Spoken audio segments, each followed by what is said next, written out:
2학기 첫 번째 시간인 오늘은 3단원의 화학결합과 분자의 세계에서 이온결합에 대해서 알아보도록 할게요.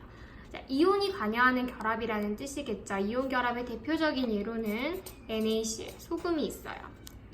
자, 이 Na, 나트륨과 염소 원자가 왜 결합을 형성하는지를 알아보기 위해서는 두 원자의 원자가 전자와 이제 전자 배치를 그려보는 게 좋겠죠. 나트륨은 11번이고요.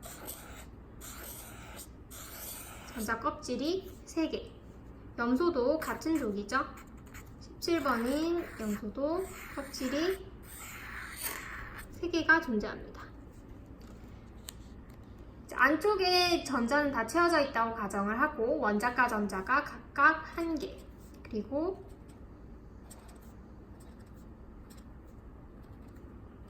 일곱 개가 되겠죠. 1족과 17족. 그런데 이 두 원소가 어떤 이유도 없이 결합을 하지는 않아요. 화학에서 가장 중요한 건 안정해지기 위해서 일어난다라는 점이에요. 그래서 나트륨 같은 경우에는 전자 하나를 잃고 양이온이 되려는 경향성이 강하고요. 그리고 염소 같은 경우에는 전자 하나를 얻어서 비활성 기체의 전자 배치를 얻으려는 경향이 있죠.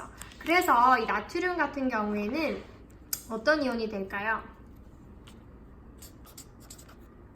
그렇죠. 전자 하나를 잃으면서 껍질이 줄어들죠. 두 번째 껍질까지 10개의 전자가 채워져 있는 형태가 되고요. 그리고 염소 같은 경우에는 껍질의 개수는 동일하고 여기에 전자가 총 18개가 채워지는 형태가 되면서 안정화되는 일이 일어나겠죠. 자, 그래서 나트륨은 양이온, 1가 양이온, 염소는 1가 음이온이 되면서 염화이온이 되게 돼요. 그래서 이렇게 나트륨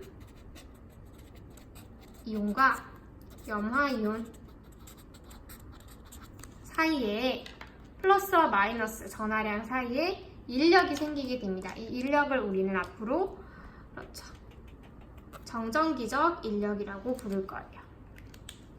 이 정전기적 인력이 이온 결합을 유지시키는 힘이라고 기억을 할 수 있겠죠.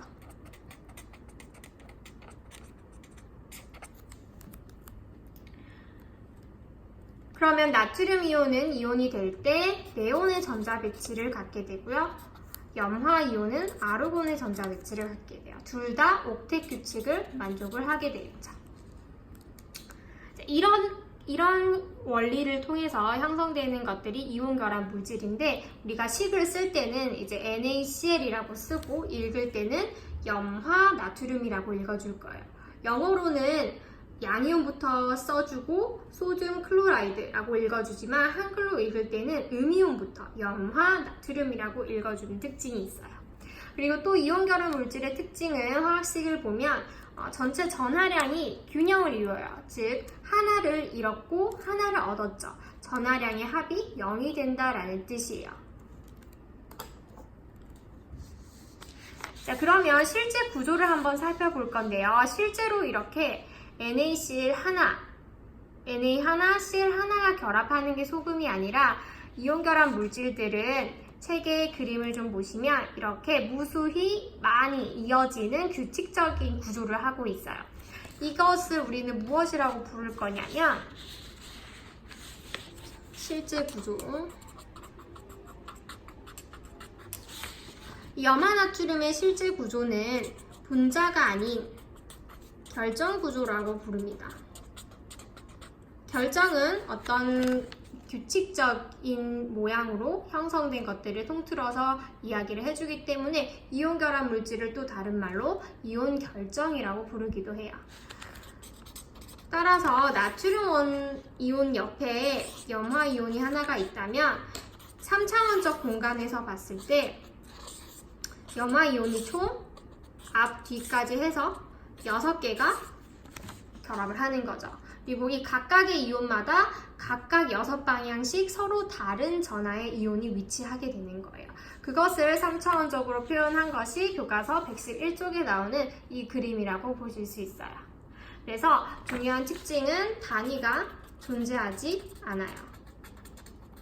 분자는 단위가 존재한다라고 이야기를 하죠. 예를 들어서 H2O, H 두 개와 O 하나가 분자 하나를 이루지만 NaCl과 같은 이온 결합 물질의 경우에는 무수히 많은 양이온과 음이온들이 결합을 형성한다라고 이야기를 해야 해요. 이런 구조 때문에 나타나는 성질들을 앞으로 살펴볼 건데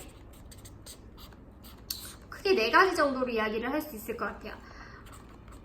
어떤 방식으로 쪼개지고 부서지는가,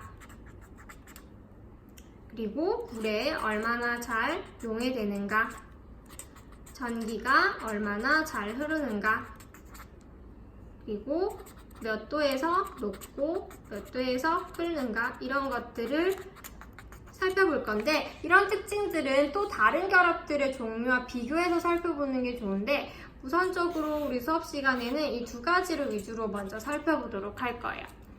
특히 전기 전도성 같은 경우에는 우리가 전류라는 게 어떻게 흐르는가의 조건을 좀 생각을 해보면 전기 전도성이 상태에 따라 있는지 없는지를 쉽게 구분할 수가 있어요. 전류가 어떻게 흐르느냐 생각을 해보면 전자가 도선을 따라서 이동할 때 전류가 흐르죠. 마찬가지로 전하를 띤 입자가 움직일 때 전류가 흐른다고 할 수가 있겠죠. 이 전하를 띤 입자에는 종류가 여러 가지가 있을 수 있어요. 방금 얘기한 전자도 여기에 속하고요. 이온도 전하를 띤 입자니까 전하를 띤 입자에 속할 수 있겠죠. 반드시 움직임이 있어야 된다. 그래서 이런 조건들을 잘 생각하면서 수업 시간에 이온 결합 물질들 몇 가지를 가지고 고체, 액체, 그리고 물에 녹였을 때의 전기 전도성이 있는지 없는지, 그리고 그 이유에 대해서도 같이 한번 생각을 해볼 거예요. 그래서 이 기본적인 내용들을 숙지하고 오시면 수업 시간에 다양한 이온 결합 물질들을 같이 한번 살펴보도록 할게요.